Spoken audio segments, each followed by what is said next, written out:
ये जो MLA MP SC ST के हैं, ये खसी किए हुए लोग हैं। यानी एमएलए की टिकट बाद में दी जाती है, पहले खसी करते हैं। मैं किसान का बेटा हूं, इसलिए जानता हूं कि घर में गाय का जो बच्चा ताकतवर होता है उसको पहले खसी करते हैं, फिर उसको बैल बनाते हैं, फिर उसको जोतते हैं। जो इधर आदिवासी किसान होंगे वो जानते होंगे इस बात को। तो ये जो एमएलए एमपी है हमारे एससी एसटी के, खसी किए हुए लोग हैं। और आप लोग खसी किए हुए लोगों को कह रहे हो कि यह हमारा काम करे, ये पैदा करने लायक है। आपको ये सिस्टम समझने के लिए बोल रहा हूं। हमारे जो लोग चुने जा रहे हैं, इसका मूल कारण सिस्टम है। सिस्टम का नाम है जॉइंट इलेक्टोरेट। जॉइंट इलेक्टोरेट का मतलब है आदिवासी के लिए सीट रिजर्व होगी, मगर चुनकर भेजने का अधिकार ब्राह्मण क्षत्रिय वैश्य को होगा। अब ब्राह्मण आदिवासियों, ऐसा आदिवासी चुनेगा जो ब्राह्मण के विरुद्ध में जाके संसद में बोलेगा। ब्राह्मण की व्यवस्था को खतरा पैदा करने का काम संसद में जाकर के करेगा, ऐसे आदमी को ब्राह्मण चुनेगा? ऐसा तो चुनेगा नहीं। वो नॉमिनेट करेगा, और नॉमिनेट करते वक्त ध्यान रखेगा कि हमारी व्यवस्था को बरकरार रखने का काम करे। ये बात आप लोगों को, वो कम जानकार है इसलिए आदिवासी काउंसिल में बोल नहीं रहा है, ये बात सही नहीं है। दूसरी बात, इस भ्रम का भी हम लोगों को त्याग कर देना चाहिए कि उन लोगों को समझाने से वो समझ में उनको आ जाएगा। हमारे साथी ने कहा कि उनको समझाना चाहिए, उनको समझाने से समझ में आएगा। ये जो हमारे साथियों का सोचना है, उनको पहले से ही समझ है। क्या समझ है? कि हमको इनके व्यवस्था के विरोध में काम नहीं करना है। ये समझ के वो गया है, हमको इनके व्यवस्था के विरोध में काम नहीं करना है, ये समझ के उधर गया है। उसको मालूम है यदि मैंने ऐसा किया तो मुझे टिकट नहीं मिलेगा। नहीं मिलेगा एक बात है, हो सकता है पार्टी ने या सरकार ने मेरी कोई फाइल तैयार की हो, पुलिस को बताकर वो फाइल दे देंगे, मुझे अंदर साली पुलिस में अंदर डाल देंगे। फाइल तो होती है, कांग्रेस वालों के साथ तो फाइल होती है? सबकी फाइल होती है। और उसको अगर ज्यादा बोलने वाला आदमी है तो उसको हड्डी डाल देते हैं। अगर मान लो थोड़ा बोल रहा है तो हड्डी डाल देते हैं। अब कुत्ता भौंक रहा है, अगर उसको हड्डी डाल दो तो क्या होगा? एक साथ भौंकेगा भी और हड्डी भी चूसेगा, एक साथ दो बात करेगा। कैसे करेगा? अगर जो मुंह से बोल रहा है, भौंक रहा है, उसके मुंह में हड्डी डाल दो, हड्डी चूसेगा ना।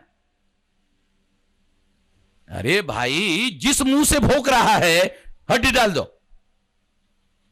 हजारों साल से राज कर रहे हैं वो लोग, उसकी इतनी अकल नहीं है उनको, वो हड्डी डाल देता है।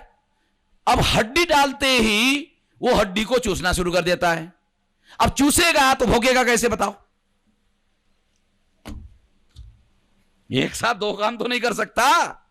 अरे हड्डी चूसेगा तो भोग नहीं सकता, और भोंकेगा तो फिर इसका मतलब उसके मुंह में हड्डी नहीं है, और हड्डी के लिए भोंक रहा है। हड्डी मिल गई तो वो भोंकना बंद कर देगा और हड्डी को चूसना शुरू करेगा। हड्डी को चूसते चूसते क्या होगा? हड्डी में कुछ होता तो नहीं है। हड्डी में होता है कुछ? हड्डी में कुछ भी नहीं होता। जब वो हड्डी को चूसता है चूसता है चूसता है, और दांतों से जब हड्डी को चबाता है तो हड्डी के टुकड़े होते हैं। जब हड्डी के टुकड़े होते हैं तो जीभ को लगते हैं, तो उसके जीभ से खून निकलता है, उसका खून है। तो उसको क्या लगता है? साला बहुत बढ़िया माल है, उसका ही खून है। उसको लगता है साला हड्डी में साला बहुत, ये तो बड़ा गरम गरम लग रहा है। अब वो खून निकलता है, गरम ताजा खून होता है तो गरम गरम तो होगा ही। तो उसको लगता है अरे तो साला बढ़िया है। तो ये हड्डी हमारे समाज की है। जब हमारे समाज को चूसेगा तो हमारे समाज को चूसेगा ना। ये तो 65 साल से ऐसे हो रहा है।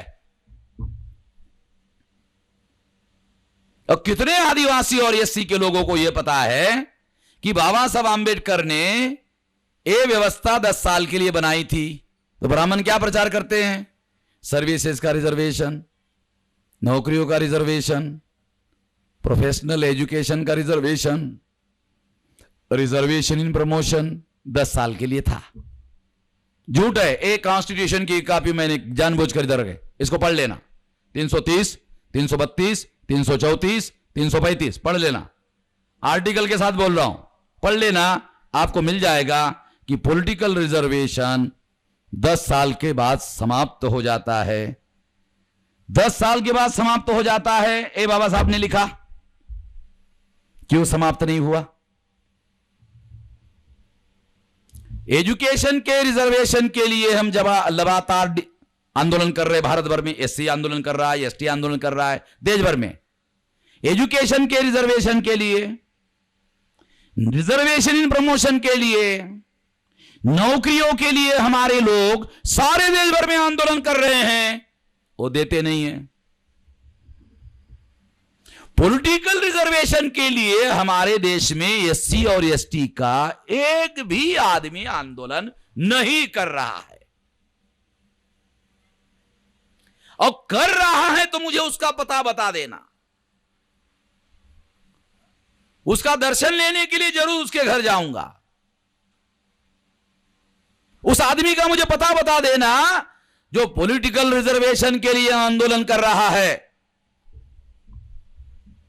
एक भी एससी और एसटी का आदमी पॉलिटिकल रिजर्वेशन के लिए आजाद भारत में उसने आंदोलन नहीं किया कि वर्तमान political reservation, joint electorate, reserve seat बरकरार रहनी चाहिए।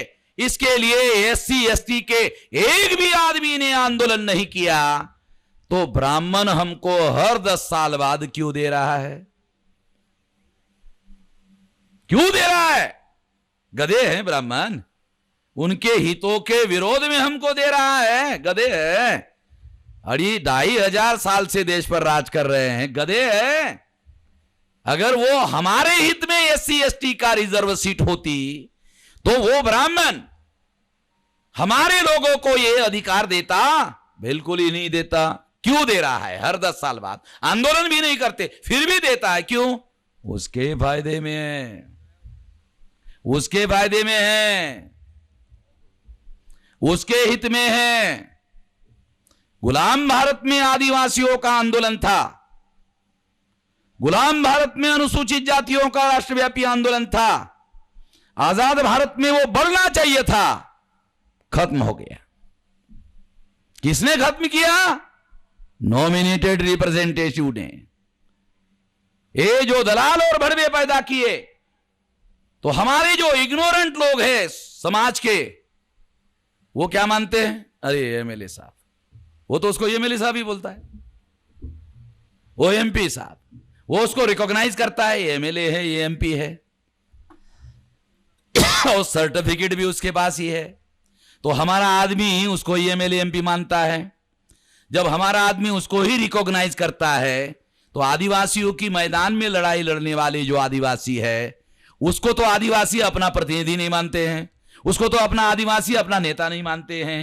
अनुसूचित जाति के जो लोग मैदान में लड़ाई लड़ रहे हैं, अनुसूचित जाति के बहुसंख्य लोग उनको अपना नेता नहीं मान रहे हैं। नेता किसको मान रहे हैं? जो दलाली कर रहा है, जो बड़वेगिरी कर रहा है, उसको वो नेता मानते हैं। क्यों ऐसा हो रहा है? इग्नोरेंस। इससे क्या हुआ कि जो साधारण लोग हैं वो दलालों और भड़वों के पीछे उन्होंने जाना शुरू कर दिया।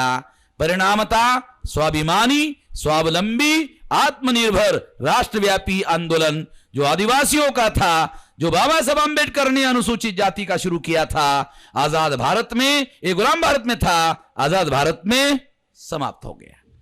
स्वाभिमानी आंदोलन समाप्त हो गया, आत्मनिर्भर, स्वावलंबी, स्वाभिमानी राष्ट्रव्यापी आंदोलन समाप्त हो गया। फिर तो आपके पिछवाड़े पर लात तो पड़ेगी ही भाई। तो आपके पिछवाड़े पर जो लातें पड़ रही है, लात नहीं लातें पड़ रही है, हर चुनाव क्षेत्र में पड़ रही है, तो उसका हिस्टोरिकल कारण है। इस बात को हम लोगों को समझना होगा, तब जाकर के ये बातें आप लोगों को समझ में आएगी। तो मूल कारण जॉइंट इलेक्टोरेट है। जॉइंट इलेक्टेड का कॉन्स्टिट्यूशनल सिस्टम गांधी ने पैदा किया। गांधी की वजह से हम आजाद भारत में गुलाम हैं।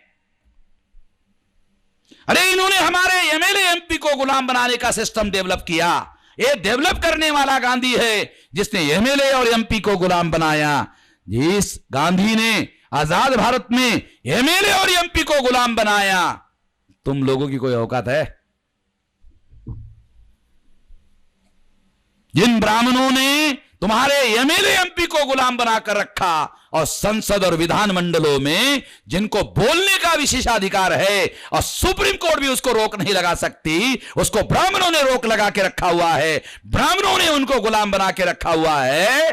और यदि आजाद भारत में उन्होंने गुलाम बनाकर रखा हुआ है तो यह शैतानी शुरू करने का श्रेय गांधी को है।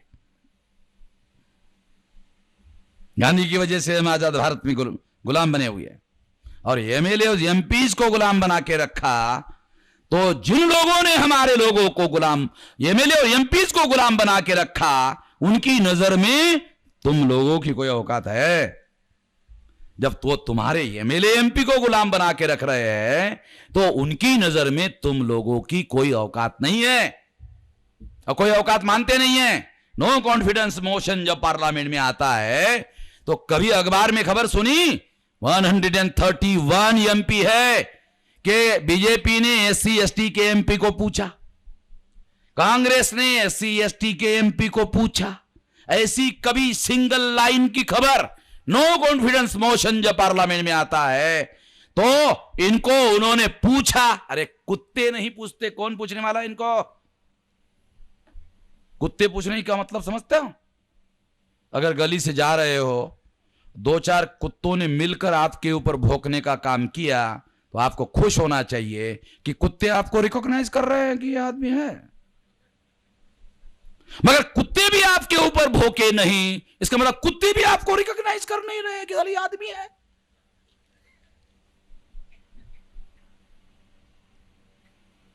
ये हमारी सिचुएशन आजाद भारत में बना के रखी हुई है। इस बात को, जो पहला मुद्दा है, इस बात को मैं कंक्लूड कर दूं तो इस तरह से उन्होंने एक गुलाम बनाकर रखे। गुलाम ट्राइबल एडवाइजरी काउंसिल में है, तुम्हारा काम करेंगे। एक गुलाम एमएलए एमपी आदिवासियों का ट्राइबल काउंसिल में तुम्हारा काम करेंगे, जो उन्होंने नॉमिनेट किए हुए, जो ब्राह्मणों ने, उनके पार्टी के लोगों ने नॉमिनेट किया है, वो तुम्हारा काम करेंगे। उन्होंने इसलिए तुम्हारे लोगों को नॉमिनेट करके रखा हुआ है। ये बिल्कुल होने वाला नहीं है। हम लोगों को अल्टरनेटिव ढूंढना होगा, हमको विकल्प ढूंढना होगा। विकल्प इससे बाहर है, इसके बारे में आपको सोचना है। इसलिए मैंने इतना विस्तार से समय लेकर आपको बताया। दूसरी बात, आदिवासी और बोगस और नकली आदिवासी, मैंने मॉर्निंग सेशन में भी आपको बताया कि ज्यादातर ये जो मामला है ना, नकली और असली वाला जो मामला है, तो ये आदिवासी के जो पढ़े लिखे लोग हैं ना, जिनको नौकरी चाहिए या जिनको प्रमोशन चाहिए, ये वही लोग चला रहे। मैं जानता हूं सब लोगों को, सारे देश भर में जानता हूं। तो इसका मतलब ये रिजर्वेशन से रिलेटेड मामला है, नकली और असली वाला है। अब और सेंट्रल गवर्नमेंट ने प्राइवेटाइजेशन का कार्यक्रम शुरू कर दिया, और प्राइवेटाइजेशन का कार्यक्रम शुरू कर दिया। 15 साल से ज्यादा समय हो गया, रिक्रूटमेंट करने का ऑर्डर निकाला। नो रिक्रूटमेंट ऑर्डर है सेंट्रल गवर्नमेंट का, कोई रिक्रूटमेंट नहीं होगी। और उतने ही लोगों को काम करना होगा, 9 बजे तक काम करना होगा, ओवर टाइम भी नहीं मिलेगा। सोलंकी बराबर बोलो ना? हाँ, ये इंस्पेक्टर है, काल्पनिक नहीं बोलता हूं। बैंक में हमारे बहुत सारे बामसेब के लोग हैं, मैं उसके घर में जाता हूं, साहब घर में नहीं आए? नहीं आजकल, उसकी बीवी बोलती नहीं आजकल वो 8-9 बजे के बाद ही आते हैं। अच्छा क्यों? पता नहीं है क्यों आते, पहले तो 6 बजे आते थे, अभी आजकल 8-9 बजे के बाद ही आते हैं। अरे तो उधर काम बढ़ गया, रिक्रूटमेंट नहीं बढ़ा, काम बढ़ गया। वो काम उसको ही करना है, तो बढ़ा हुआ काम के लिए ज्यादा समय नहीं लगेगा। आया, पूछा ओवर टाइम मिलता होगा? काहे का ओवर टाइम? माथे को हाथ मार रहा है। इसका मतलब है ओवर टाइम भी बंद हो गया, ज्यादा घंटे भी काम करना पड़ रहा है। गुलामी समझते हो? देखो, 8 घंटे की ड्यूटी, 8 घंटे की सैलरी, कहते हैं नौकरी। 12 घंटे की ड्यूटी, 8 घंटे की सैलरी, इसका मतलब 4 घंटे फ्री में काम करना, गुलामी। हमारे लोगों तो गुलामी और नौकरी का भी फर्क समझ में नहीं आता। 4 घंटे अगर आपको मुफ्त में काम करना पड़ रहा है, इसका मतलब है आप गुलाम हो। ये परिस्थिति है। और ऐसी सिचुएशन में सेंट्रल गवर्नमेंट ने 15 साल से ज्यादा समय हो गया रिक्रूटमेंट पर बैन लगाया हुआ है।